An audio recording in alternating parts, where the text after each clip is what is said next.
Hi, everyone. Thank you for joining us today. Welcome to the American Academy of Diplomacy virtual interview series.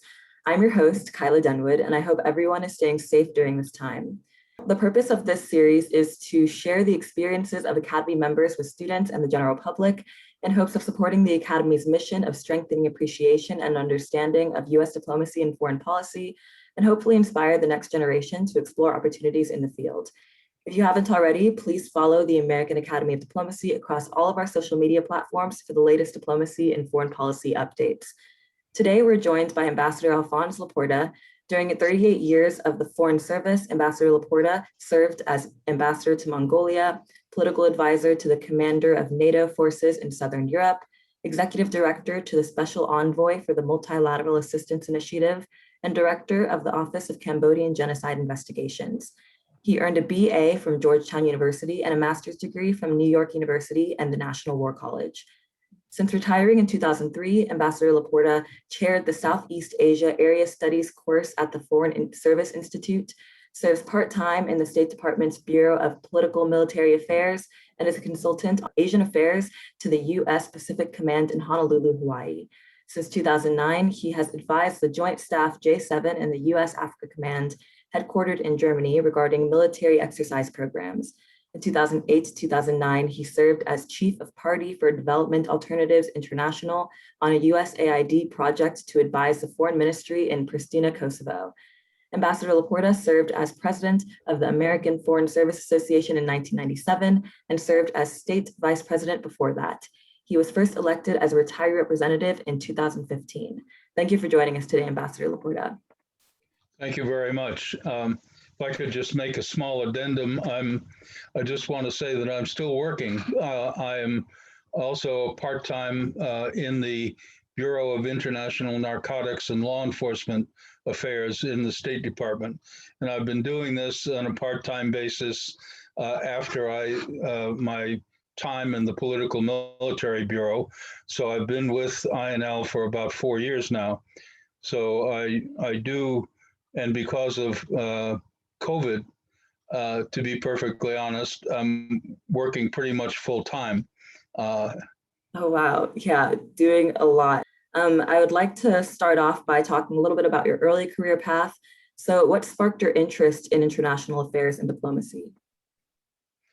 Well, my early life is not terribly colorful. I basically became interested in government service and specifically the Foreign Service in high school, largely encouraged by my 10th grade world history teacher. And since that time, I've kind of cultivated an interest in world affairs, and I haven't stopped yet.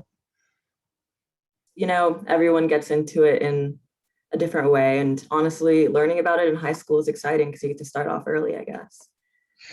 I think it's terribly important because the American Foreign Service Association and the American Academy of Diplomacy, the Belfer Center at Harvard, and quite a number of other institutions and foreign service practitioners, have been trying to figure out what goes into a good professional education. And to be perfectly honest, I do think it starts in high school. It starts early. Unfortunately, civics has gone out of fashion in many school systems in the United States. Most younger people, I have found, kind of develop an interest during their teenage years, and that interest just kind of continues and grows. So to have good foreign service officers in the future, I think we need to find ways of developing people in high school. And there are some interesting proposals along these lines. One is to have a kind of foreign service ROTC for people in universities. But right now, the Foreign Service has the Pickering and the Wrangle Fellows, and basically get a very rich, guided curriculum in international affairs with the aim that they would join the Foreign Service afterward. And our intake from those programs has been very successful. I don't know what you have at Tulane and whether you have a particular program that aims at government service or international affairs. We do not, unfortunately, but there are so many opportunities nowadays to sort of get involved through internships. So that's the path I'm choosing to do as I sort of look into this field. Good move. Yeah, great. Well, from your early career, getting interested in diplomacy from high school, how did you sort of develop your area focus in political military affairs? When I was in university at Georgetown, we had an ROTC program, and I joined the ROTC program, and I was commissioned in 1961 and served, unfortunately, only about 2.5 years in the military.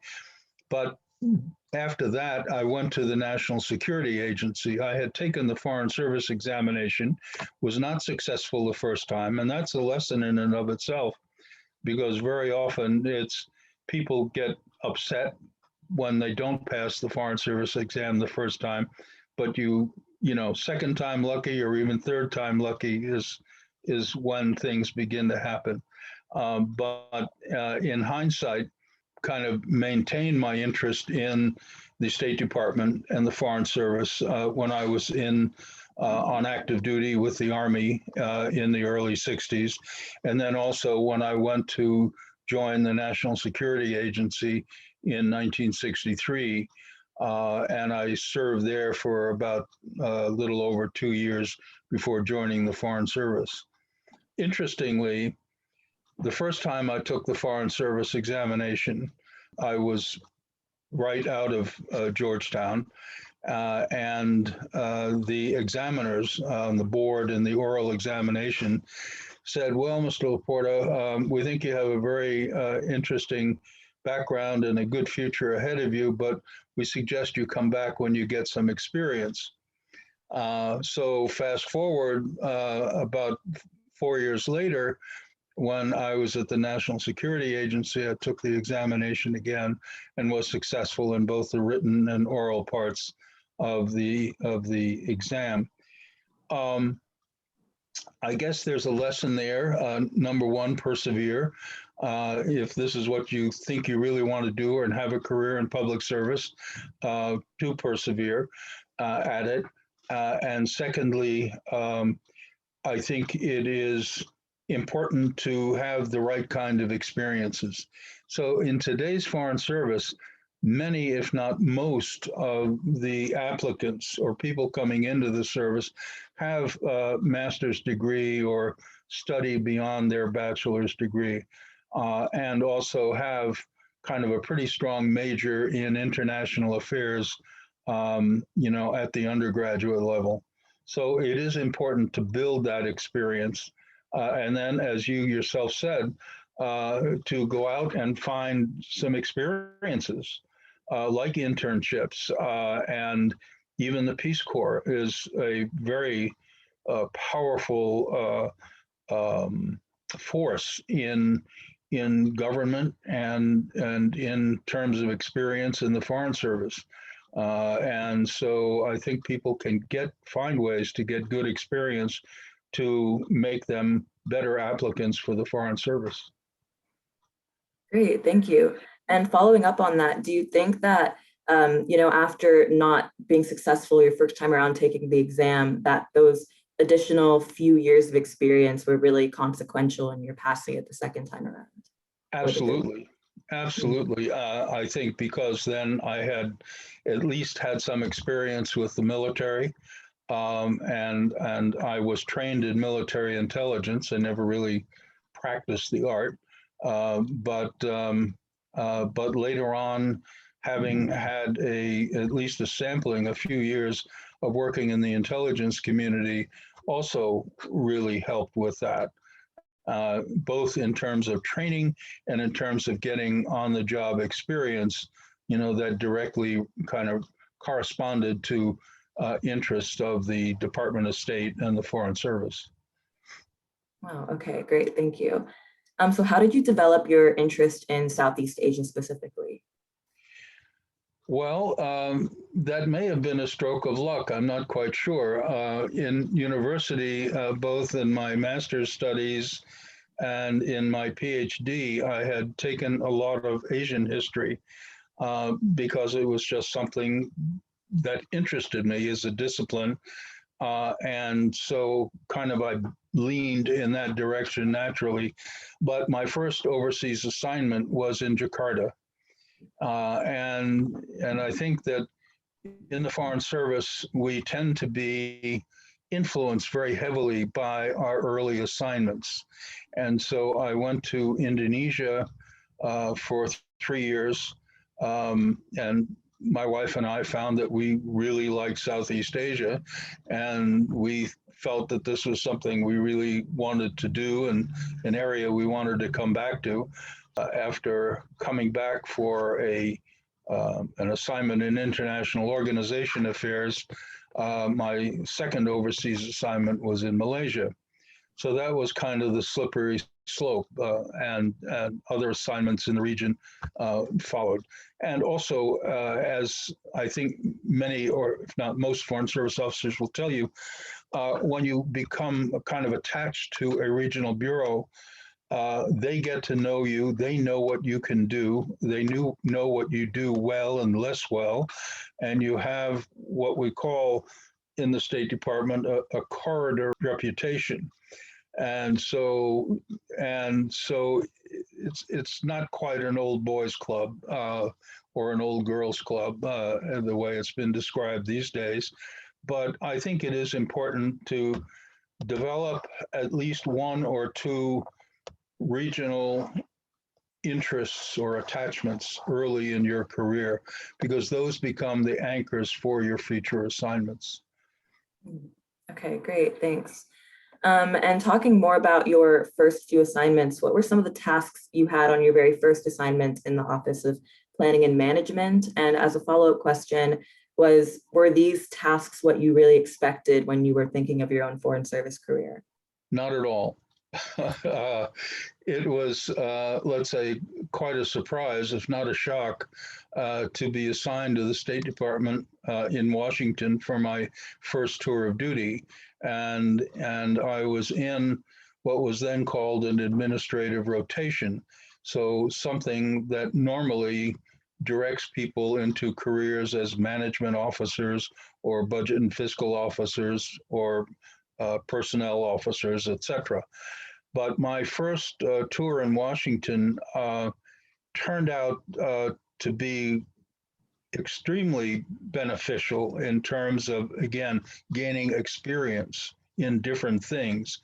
My first assignment, turning financial regulations into readable prose and guidance that people could understand.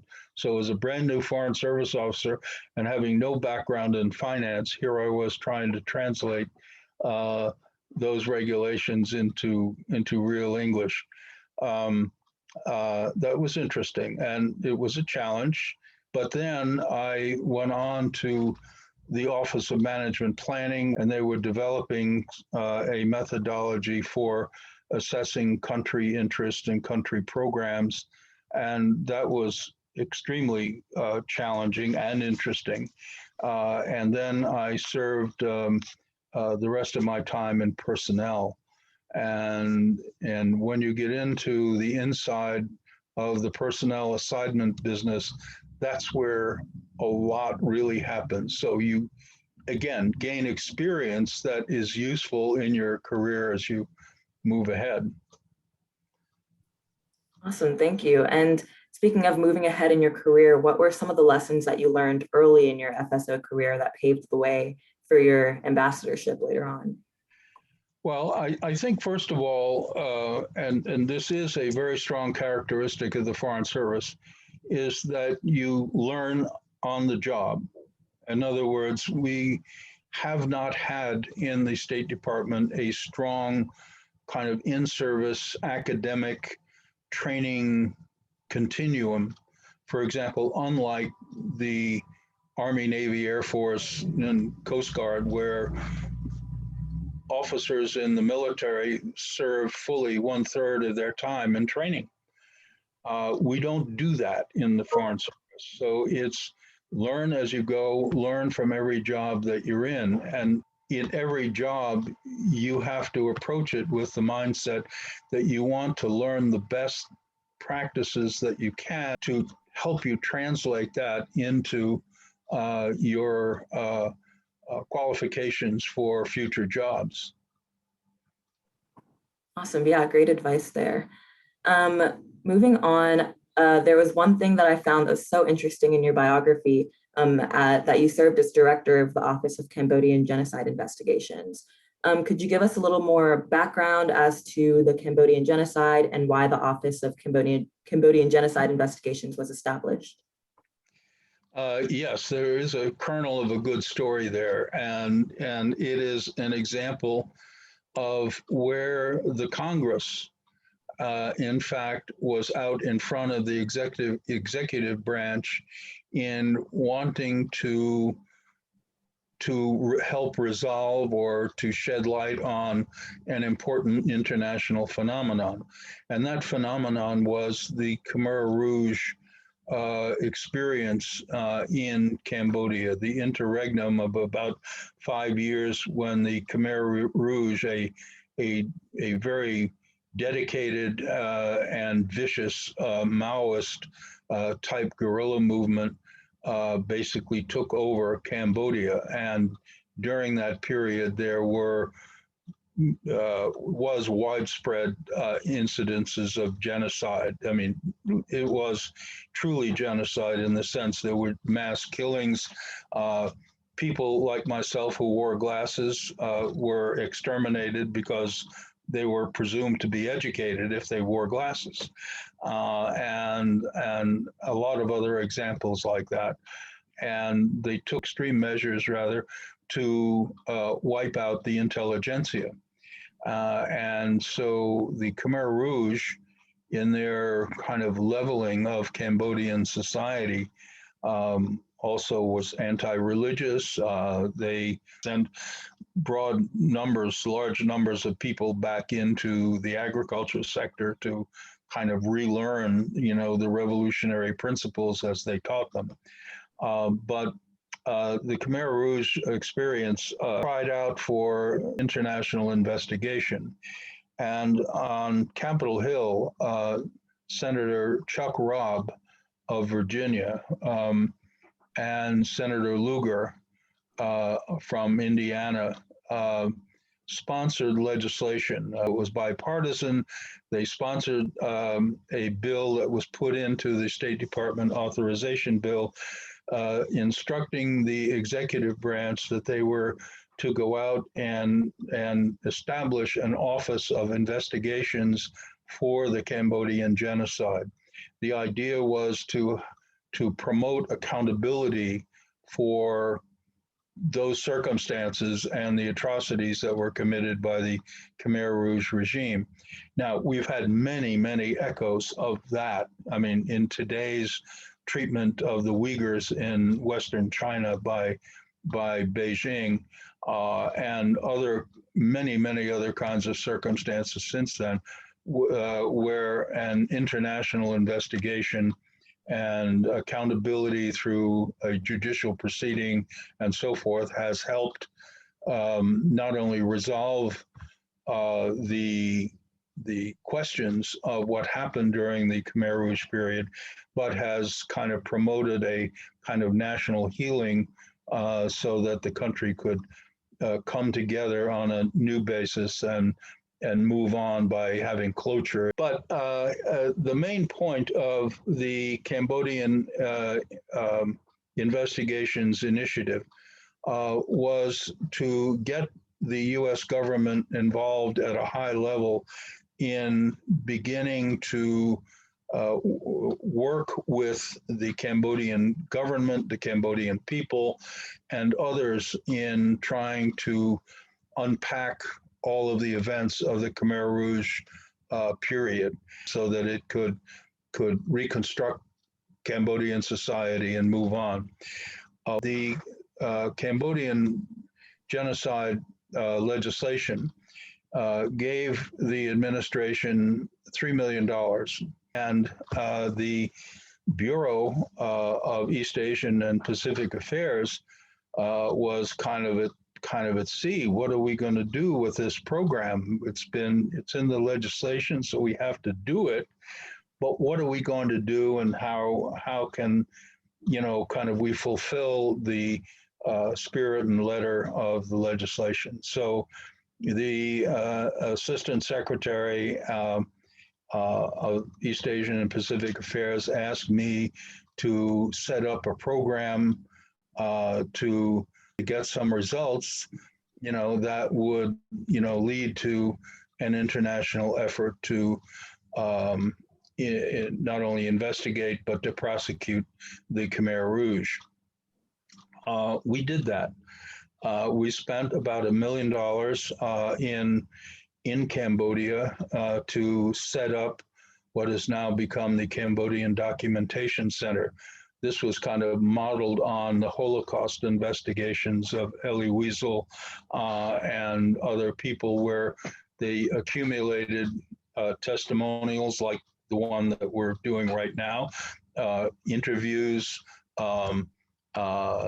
public records kept by the Khmer Rouge regime and so forth. All of that had been compiled in Phnom Penh in Cambodia, in the Cambodian Documentation Center that we financed from this appropriations. We also had a couple of books written on how to get accountability in Cambodia, and those became the basis for the formation of the International Criminal Tribunal for the Khmer Rouge, that has prosecuted several top-level figures. And we also began to try to work with the Vietnamese, who had important records and materials. I went to Vietnam about twice a year for a couple of years, and also visited Thailand and other places around the area that had repositories of information about the Khmer Rouge period. So to try to assess all of that and kind of develop a common body of knowledge and establish connections with people who were doing that kind of work was all very important. Now, my work on that lasted just only a little over 2 years before I went on to another assignment. But it was an interesting example of kind of something that the State Department did not invent. Secondly, that there was congressional interest and pressure to, quote, do something, unquote. And thirdly, to be able to break some ground in laying a basis for a lot of other things that happened, not only writing books, but also establishing the Documentation Center, which was the primary source of information for the trials that later occurred, and then also setting up the tribunal itself later on. So I felt that it was something somewhat out of the mainstream from what Foreign Service officers normally have a chance to do, but was able to make a contribution. Definitely a very interesting situation, and obviously your leadership is much appreciated in that as well. My next few questions are advice for students interested in joining the Foreign Service. So what should students consider when pursuing a career with the focus in Southeast Asia? And are there any technical or language skills that are most important in your opinion at this time? As far as language is concerned, there are many languages, and most Foreign Service officers, at least as far as their backgrounds are concerned, kind of become part of the island nations of Southeast Asia or the mainland nations of Southeast Asia, the mainland nations being Thailand as the largest and most dynamic, but also Laos, Vietnam, and Burma, Myanmar. In the insular Southeast Asia, Malaysia, Singapore, Indonesia, and the Philippines, Timor-Leste, East Timor, and some would even include Papua New Guinea, in that has a different character. First of all, they're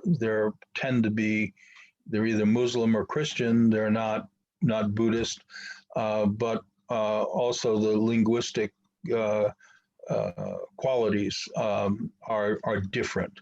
So most Foreign Service officers have tended to kind of revolve in mainland Southeast Asia or in insular Southeast Asia, and I think that many of my colleagues have served in Indonesia and the Philippines, in Singapore and Malaysia. I had Indonesia, Malaysia.